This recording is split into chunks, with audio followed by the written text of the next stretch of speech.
BNP সরকারকে অকার্যকর সরকারে পরিণত করতে চাচ্ছে। আমরা তো বুঝি, আমাদেরকে বুঝাইয়েন না। আমরা কিন্তু আন্দোলন করতে জানি, আমরা মরতে জানি, মারতে জানি। আমি বলবো, এই জামাতের গোষ্ঠী, এই 11 দলীয় জোট যদি এই সরকারকে অকার্যকর সরকার করার তোমরা চেষ্টা করো, আমরা কিন্তু এবার তোমাদের কথায় আর মাঠে নামবো না, এবার জোতা নিয়ে নামবো তোমাদের পিটানের জন্য। তিনি যেই ধরনের রাজনৈতিক শিষ্টাচারতার বক্তব্য দিয়েছিলেন, আসলে তাকে আমি বলবো তিনি মাতাল। তিনি কোনো রাজনৈতিক ব্যক্তিত্ব হতে পারে না। জনগণের ভোটে নির্বাচিত প্রধানমন্ত্রী এবং 4 বারের প্রধানমন্ত্রী, এশিয়ার প্রথম নারী প্রধানমন্ত্রী দেশনেত্রী বেগম খালেদা জিয়াকে নিয়ে যেই ধরনের কুরুচিপূর্ণ বক্তব্য, তারই প্রতিবাদে রাশেদ প্রধানের বাসার সামনে গতকাল আমরা একটা প্রোগ্রাম করেছিলাম, প্রতিবাদ প্রোগ্রাম। যে প্রোগ্রামে কোনো সহিংসতা ছিল না, গণতান্ত্রিক প্রক্রিয়ায় শান্তিপূর্ণ প্রোগ্রাম ছিল। যখন আমরা প্রোগ্রাম শেষ করে আসার পথে সেই কুলাঙ্গার রাশেদ প্রধানের এক লালিত পালিত সন্ত্রাস, তার ব্যক্তিগত পিএস এবং যুব ক্রীড়া বিষয়ক সম্পাদক, তিনি এসে অতর্কিতভাবে হত্যার উদ্দেশ্যে জনসম্মুখে মিডিয়ার সামনে হামলা করছে। তাহলে তারা যে সহিংস রাজনীতি করে তা বলার অপেক্ষা রাখে না। 5ই আগস্টের পর থেকে এখন পর্যন্ত আমাকে 100 বারের বেশি হত্যার হুমকি দিয়েছে। কিসের জন্য দিয়েছে?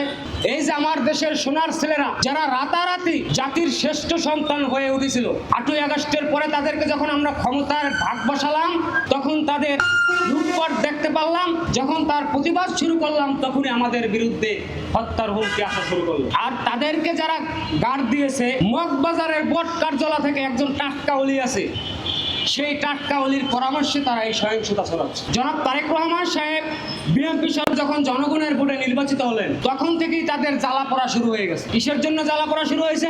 জনাব তারেক রহমান সাহেব যে কমিটমেন্ট দিয়েছিলেন, তা তিনি 2 মাসে অক্ষরে অক্ষরে পালন করে বাংলাদেশের ইতিহাসে প্রথম নজির সৃষ্টি করলেন। এগুলো তাদের সহ্য হচ্ছে না, জ্বালা পড়া শুরু হয়েছে। বিএনপি সরকারকে অকার্যকর সরকারে পরিণত করতে চাচ্ছে। আমরা তো বুঝি।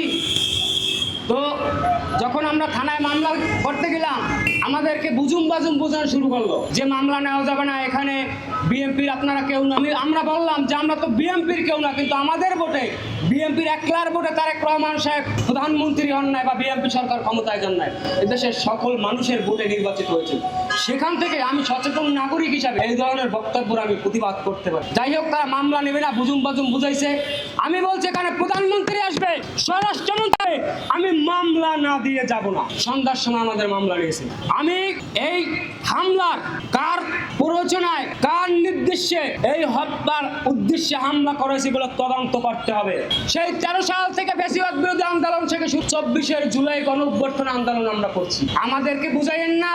আমরা কিন্তু আন্দোলন করতে জানি, আমরা মরতে জানি, মারতে জানি। আমি বলবো, এই জামাতের গোষ্ঠী, এই 11 দলীয় জোট যদি এই সরকারকে অকার্যকর সরকার করার তোমরা চেষ্টা করো, আমরা কিন্তু এবার তোমাদের কথায় আর মাঠে নামবো না, এবার জোতা নিয়ে নামবো তোমাদের পিটানের জন্য।